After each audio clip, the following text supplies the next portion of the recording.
It's very brightly colored and it's very loud, and it's fun for a while. We want to be free to do what we want to do. Were Muhammad Ali and Sonny Barker, President of Hell's Angels. This is 1095. Hey, Dr. B, how you doing? Good morning. Early there, right? Late here. Good morning. Thanks for having me. Yeah, my pleasure. Well, before we start, what's with the mask? I know it's is it medical? Is it musical? Give us the lowdown on the mask look. Well, I'm an EDM musician and electronic music. Since wear a mask, have different outfits, different personas. So I mean, I started wearing the RnB mask. I'm one of the ambassadors for the company back in 2019. So well before COVID started.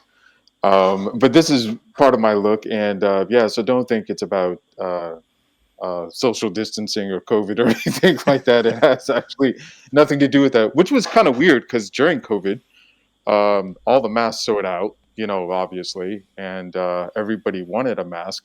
But then, maybe around 2022, 2023, everybody was like kind of started getting annoyed and irritated with the mask. But and then I was wondering, well, maybe I should come up with a different look or a different type of mask. But I stuck with it, and I'm happy with the company and being one of their ambassadors. And it's a great company. Their focus really is to focus on clean air. They also have air purification devices, and they do a lot of work in throughout China and different Asian countries about filtering air, getting better clean air using different masks and concepts. So. And they also plant a lot of trees, which is great for, obviously in the environment. So I was happy to be a part of their initiative. Yeah. Cool. Well, this is actually not just on a completely different subject.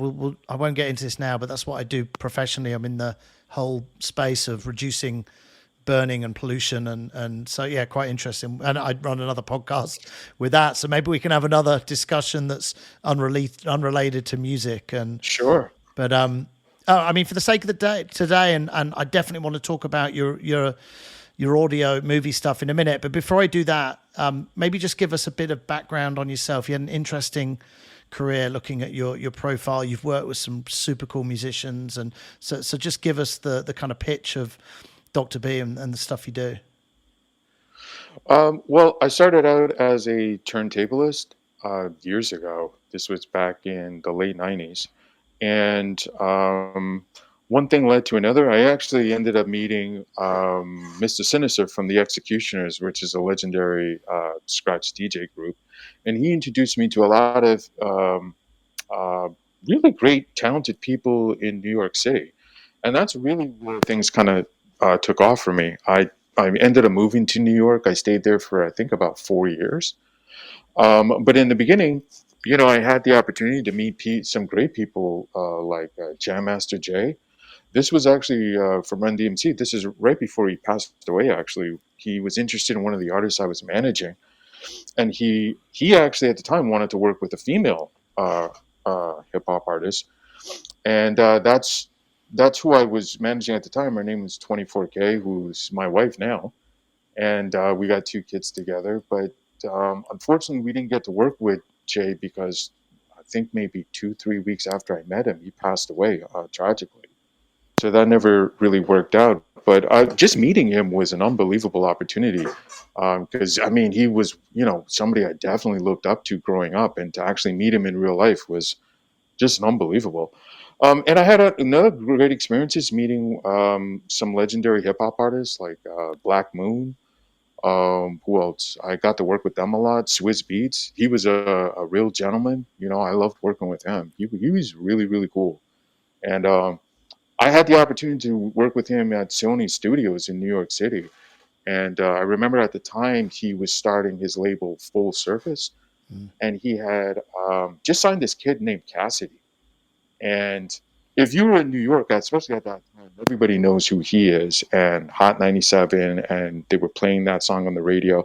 But the crazy thing is that I was there when they were recording all their first tracks. So to about 12 hours later to hear it on the radio, because Swizz would like go to the radio station at like maybe 7, 8 in the morning And he was like pushing the records. And then, to actually hear it on the radio 12 hours later, it's like, holy crap, like this is really nuts to be behind the scenes and see all this process. And yeah, I had the opportunity to get a label deal with Ryko Distribution, which is owned by Warner Brothers. And there I had the opportunity, I was introduced to Eminem's attorney at the time. This was back in, I would say this was back in 2000 or 2001. No, maybe 2000. And at that time, Eminem was like beyond huge, like probably one of the biggest stars in the world. So to have access to his legal team and a lot of the things that they provided me, which was really great. And through that, I ended up working with Just Blaze, who was Jay-Z's one of his main producers at the time. And I also had the opportunity to work with Kanye West. And the crazy thing is, like, I never worked with him, but I turned it down because at the time, Just Blaze was way more popular than Kanye. So I said, let me go with Justin. But, given all Kanye West's craziness and shenanigans that he's doing, so I'm kind of happy I didn't. I'm sure it would have been a good experience, because this would have been decades ago. But, it's just funny how things turn out sometimes. Yeah, and then I also ended up working with Elephant Man, which was a really, really great experience. I mean, working with this reggae legend. He has so much energy, so much excitement, and he was worth every penny, So to do songs with him was a really, really great honor. And I would say the biggest compliment is when you hear these musicians hear your work, and they really like it, and they say, yeah, I would like to mix, or I'd like to feature on this, I'd love to collaborate too. I would say that's probably the biggest compliment you can get as a fellow artist. I mean, and I've had that experience quite often over the last, I would say, 4 to 5 years. I've been working on different projects and audio films, and I've had the opportunity to work with opera singers in Italy, France, and Spain. And for them to hear the story and to hear the characters, and for them to fall in love with the story, and I mean, you could tell, it doesn't happen all the time, but sometimes you could tell they love the storyline and the characters just as much as you do, which is crazy, because I never expect that. I never expect anybody to be emotionally invested, not as much as I am, because I'm the writer, so I understand that. But for them to come back to you and say, I was thinking about the way you said to do it, but I also had these ideas, and I did this version of it, and this variation, and or especially like I've had the voice actors tell me many times, I know you said to play the actor this way, but I thought it would be really cool if we did it this way. So I sent you like 4 different versions of the lines, and you tell me what you think. Like, they don't have to do that. You know what I mean? What they have to do is what they're being paid to do. But for them to do all this extra stuff and to spend hours of extra time on their own time, I mean, to me, that's the biggest compliment. And I've been very, very fortunate enough to work with a lot of these great musicians. And not just that, voice actors as well, and animators and special effects guys. I've been really privileged, and I'm very happy. Cool. Well, this concept of audio movies is something that's new to me. I hadn't heard of it until I listened to yours yesterday morning. I was walking, took a walk, and I think it's 9 episodes, I think, off the top of my head. It probably runs for about 20-25 minutes, right, if I'm not wrong. And it's a new concept. I loved it, frankly. I thought it was awesome, really interesting. I mean, if I was to just describe it, I suppose it was a sci-fi drama kind of romance in terms of genre, and it combined storytelling with music that also told the story or was interwoven within the story. So there were a number of tracks. Some were purely voiceover driving the narrative, and then some were musical. And yeah, is that how you would? Is that a good, I suppose, representation of the story? Dana and Damien were the characters, right? Yeah, listen, if it's okay with you, I'd like to hire you so you can be my PR person for our future events. But seriously, I couldn't have described it better myself. And I'm so happy, not just that you liked it, but you had that type of interpretation of it, that type of experience. That's exactly what I'm was going for. It's a matter of telling a deep, uh, I would say, a very deep story, but it's really a story within a story.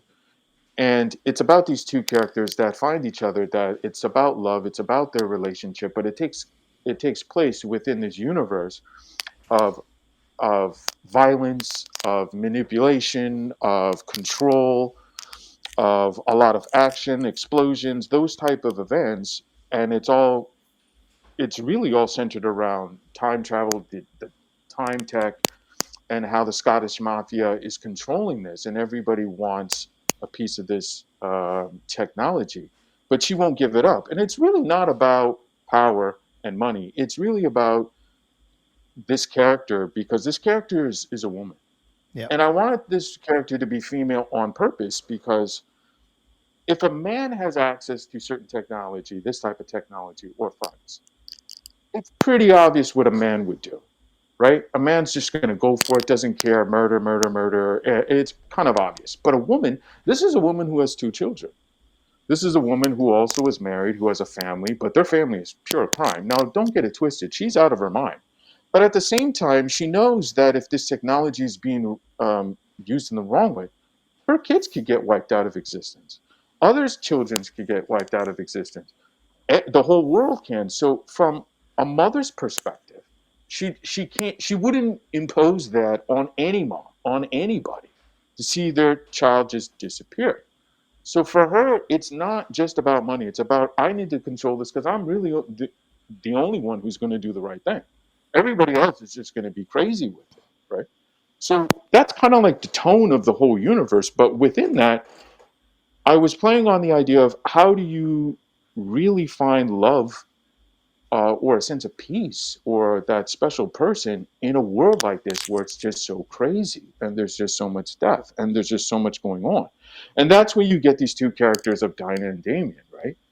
And I won't ruin it for anybody, but they figure out a way to get their own time travel technology. They're very unique in how they do it with only these two characters, but they become terrorists. They're being terrorists by the Time Lords, right? Which is controlled by the United Nations and the government. So the story really picks up about 2 to 3 years into their relationship. And just like with any relationship, you have heartbreak, you have struggle, you have love, you have passion, you also have these moments where it's like, you're driving me crazy, just leave me alone. And then you get these other moments where it's like, I don't even know what life was like before you. I can't live without you. So when I was writing the music for the album, I wanted these songs to represent different stages of their relationship. Yeah. Right. And within that, you still have a story of what's going on and what they're going through. But these individual tracks represent their frustrations, their struggles, their happy moments, their sad moments, and what they're going through. And at the end of the day, they always still keep coming back to each other because they're soulmates. They know this is who I'm supposed to be with. And if they're going to die, or if one of them dies, they have this very romantic view towards it where it's the two of us till the end, regardless. So they keep jumping together and they keep traveling through time. They keep hiding, and they also figure out a way to hide outside the timeline, right? But they also know they're on borrowed time. So there's going to be another album after this, but when you hear more about these characters in the future, we really don't know at what stage we're really meeting them, because they jump within a 50-year time frame. So when you hear more of the story in the next album, it's like, well, wait a second. How old are they at this point? Where are they at this point? Or what year is it now? Do you know what I mean? So there's a lot of mystery to it. I'm definitely, I don't want the audience to think I'm writing in a way where it's going to be confusing, because I know time travel can get kind of confusing at times. But yeah, it was a great experience writing this process and playing with these characters and focusing on a little bit of romance, which was a little bit more different. If you listen to my catalog, I have some romantic songs, but not like a full album. So Yeah. So yeah, a couple of questions. something that threw me in it, I wasn't expecting, was the whole Celtic, the kind of Irish, Scottish mafia connection, which was how it was introduced, but then not really. That was almost like a backstory rather than the core of the story. But what's the connection out of interest to, why Scotland, why Ireland? What was that? Just because personal connection, some sort of interest? Yeah, just. I really like Europe, and I love the mafia in general. I love crime stories, Yeah, and I love the way every culture or crime family, they do things differently. Like the Italians will act a very specific way, right? And then they murder people a very specific way. But the Irish do it differently, right? Yeah. And they talk differently and they act differently, right? And the Scottish, they do it completely differently. And the Japanese, they do it completely differently. And the Chinese, they do it completely different, right? Or if you get the guys from Thailand. So I really wanted something where I thought it'd be really, really cool, especially if you, like, no one knows what's going to be in the next album. But with the next album, you really hear a strong presence of all these different families and all these different accents and the way they're interacting with each other and the way they do things differently. And I just thought it would be really, really interesting instead of just keeping it like in one particular lane, right? And I thought it would be really fun to play around with Europe for a while and get out of North America or Canada and the US. Yeah. Yeah, fair enough. Well, it does work. It's definitely interesting, and like I said, I found it really. I wasn't sure what to expect when I kind of switched it on, and I was pleasantly surprised. And I have to say, really blown away with the production value and high quality production of the songs. I think it was like the second one. Who are some of the singers? There's a female singer in what second song maybe that's on there with an incredible voice. And who are the people involved? How did that all come about? But it really fits in well with the story. So. Oh, thank you. The first song, which is called 432, that's a love song I actually wrote for my wife. I think I wrote that in 2019. And she has more of a, I would say, soulful voice, more southern. And that type of song, I felt like it needed that type of tone, that type of snap. And then you have other songs, which is my favorite song on the album, is "Even When We're Apart." That's the second song I wrote for my wife ever. And I remember when I played her the demo for it, and I looked at her when the song was over, and she was crying. And I knew right then and there that the emotion behind the acoustic guitar and the lyrics, like, it was really moving. My wife isn't a big crier. I mean, she'll cry at those Walt Disney animation type of movies, but it's really hard to get her emotional with music. So I knew I had something there, and with that song, I really wanted to write something that was something that represented our relationship, and I wanted to tell her in a way that I just really didn't know what love was before I met her, and then it just took some time to find the right singers and the right vocalists and to do it the right way. And I was able to do that. And I also have like a group of singers that I work with on a regular basis. I would say maybe about 5 pop singers. I think I have 3 male hip hop artists that I like to work with. They're out in Europe and they have more of like a UK type of accent and style. And I have 4 opera singers that I work with. So I, I like to work with people that I'm comfortable with. We have a good history. We've done some things before, so why not if we can keep going. But I'm also not married to it, as well. I'm always open to working with new people and people who have a different perspective on music. And that's where I actually met Laura, who's out in Spain. And she's on the song on Heartbro. And if you listen to it, I mean, you could tell in her voice right away, like she's Hispanic. It's something different. And then I also like that song is really about a give and take, a push back. And I told her when we were doing the song, I really wanted her for it to be real, Yeah, like really authentic. And she's like, "Well, what do you mean?" Whoops, sorry about that. that's cool. She says, "Well, what do you mean?" I said, "Well, think about this. You're out in Spain. What if you were in a relationship and you guys are arguing literally in the middle of the street, and he's being totally unreasonable, completely crazy. You're hurt. What would you say to him?" So she starts saying it to me in English. I'm like, no, no, no, say it in Spanish. That's how you would normally say it, right? So, and then when she said it, I said, "This is amazing. Like, it sounds so authentic." And that's why I put it in the song, right? There, she has like two sentences where she's just talking, but she's kind of cursing them out. And I really wanted to kind of, you know, pull on those heartstrings. And I was hoping that the audience would just get those moments like, this is really emotional. This is what she's talking about. This is what he's talking about. And this is what's going on in the relationship at this point in time. Well, it does. But I was going to say, I mean, it does work. I mean, genuinely, some of those songs are quite moving. I was really, I don't know. It's just that kind of, and stand alone on their own.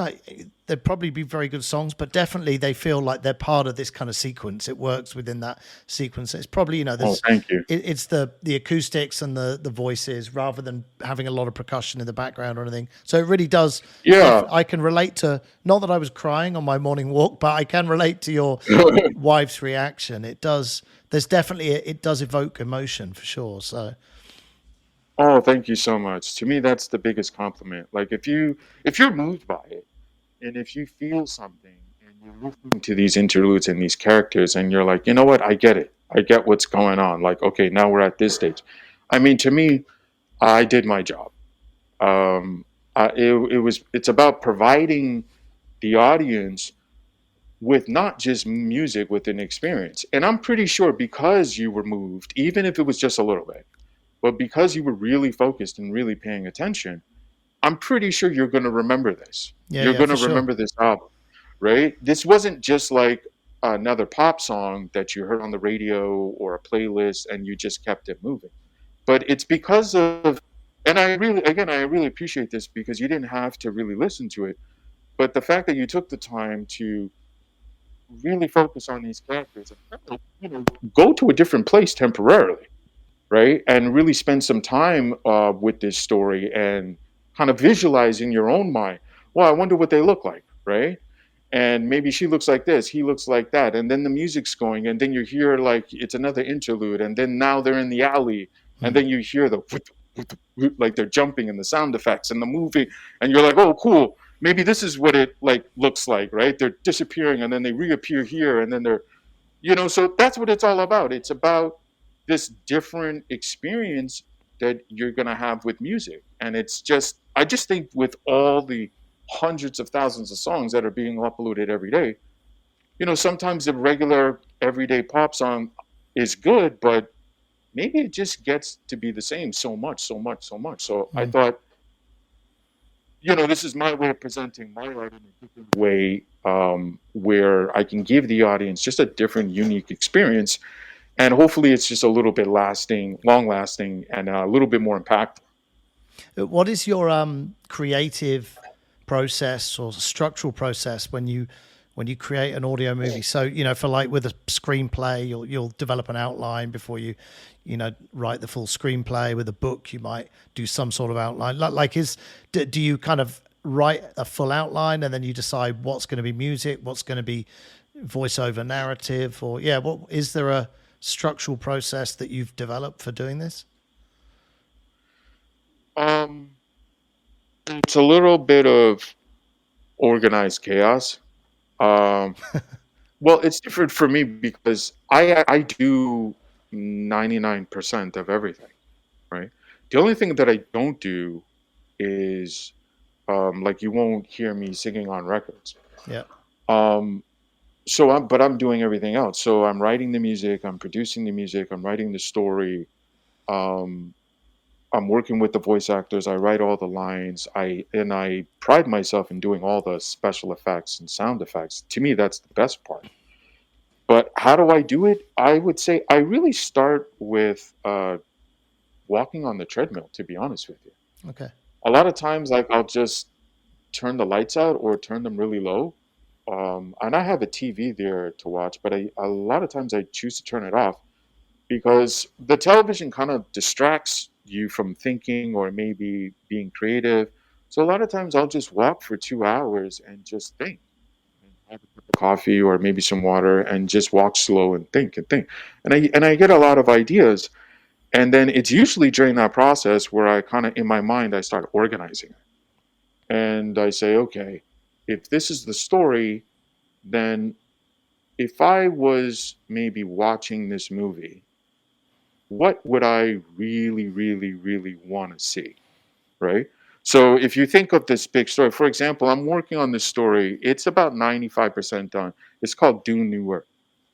And it takes place in the Dune universe. It's like a fan made audio film, but it really doesn't have anything to do with the main characters or anything like that. Really, it's about Spice Productions discovered on New Earth, and these other great houses attack New Earth, and there are millions of people trying to flee, like to get off the planet. Okay. So I thought to myself, well, if I was watching this movie, I think I'd want to see ships attack the planet, right? And see all those ships take off. And then within that, you got other ships coming down, and then it's lasers and it's bombs, and then there's evasive maneuvers, and we're flying.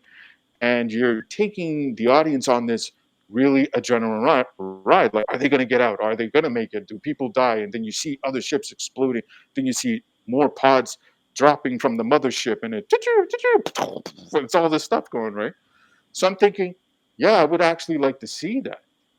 So if I really get excited about it and if I really want to see it, then I know, okay, this is a scene that I have to write and I have to produce.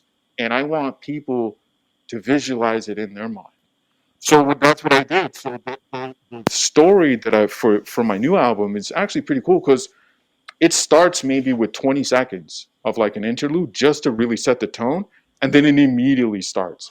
So right away you hear one of the main characters jumping into a ship and it's taking off, and you hear the AI, he's talking to the AI system, and the AI is talking back to him, and you hear explosions and it goes, and you hear all this. So for me, when I get excited, I'm like, whoa, this sounds super cool. Like, this sounds like a movie.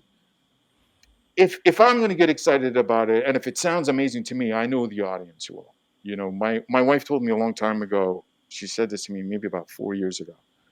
She said, you have to be a fan of your own art. So I said to her, well, what do you mean? She says, if you don't, when you're making music, if you don't get up and move around and generally want to dance, then how do you expect the audience to want to do it? Why would you expect them to dance to your music? So I always kind of approach my work in from that perspective. If I'm not excited about it, if I'm not motivated to write, if I'm not motivated to be more organized and just give it the best, then I can't expect the audience to kind of interpret it that way, right? And to accept it in that way. So it's kind of like I said, kind of organized chaos. Like, I do have to write out the scenes in detail. I do have to, eventually I do get to a script process, and then I usually edit the script maybe 3 to 4 times. And then after it's done, then I still go through rewrites. Like, I actually finished the album twice, and then I listened to it maybe about half a dozen times, and I realized, no, this part, this interlude wasn't done good enough. I'm going to scrap it and redo it again.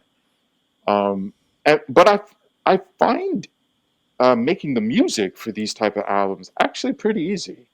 I find, like, once you get the story down, it's kind of like figuring out a soundtrack for all your characters in a way, right? And I don't find that difficult. Like, I find that once I kind of know what the character, who the character really is, I'm able to find the right sounds and the right tones and the right rhythm patterns, and I'm like, oh no, the character is more like this. About maybe 7 months ago, I put out a film called Dementis, a Mad Max story. Did you ever see the new Mad Max movie, Dementis, that was No. focusing on that character? No? The came out, the newest one.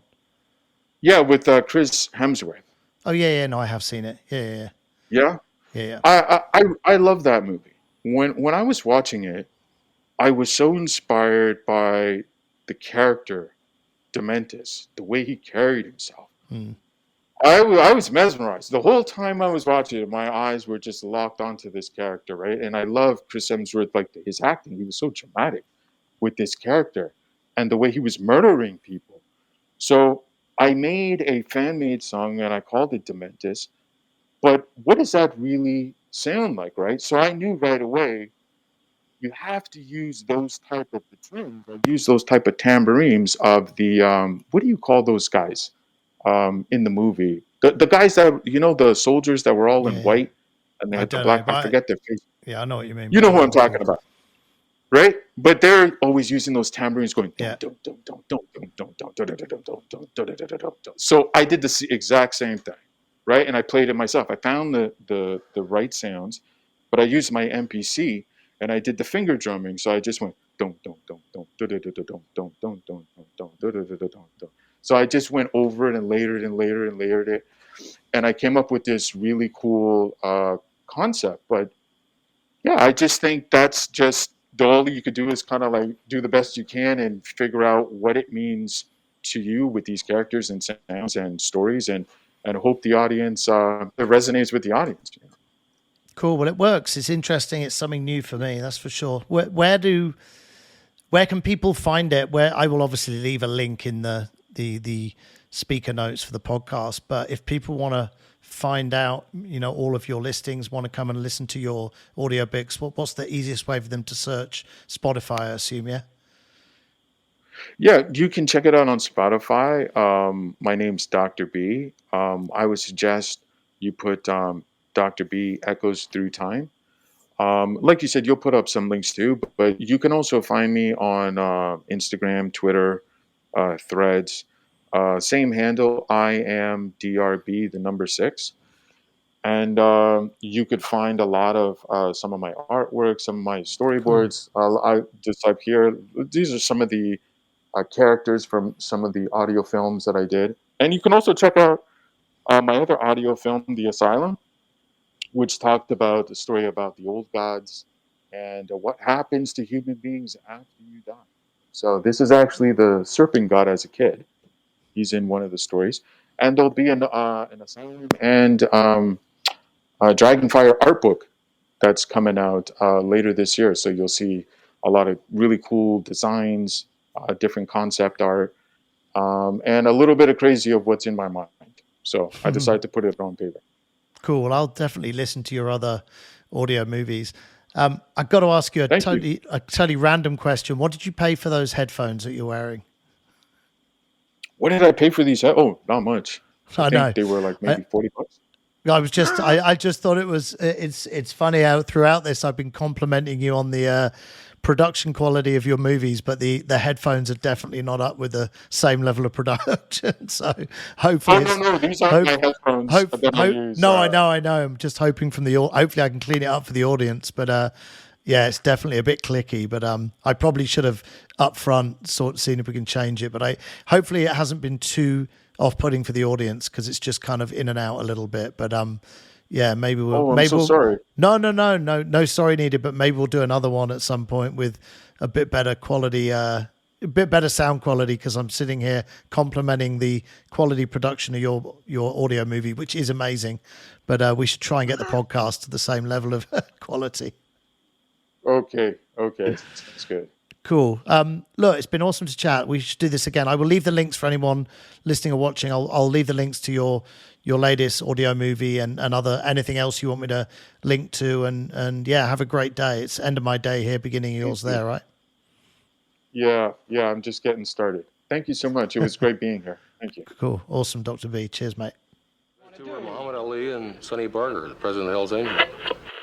This is 1095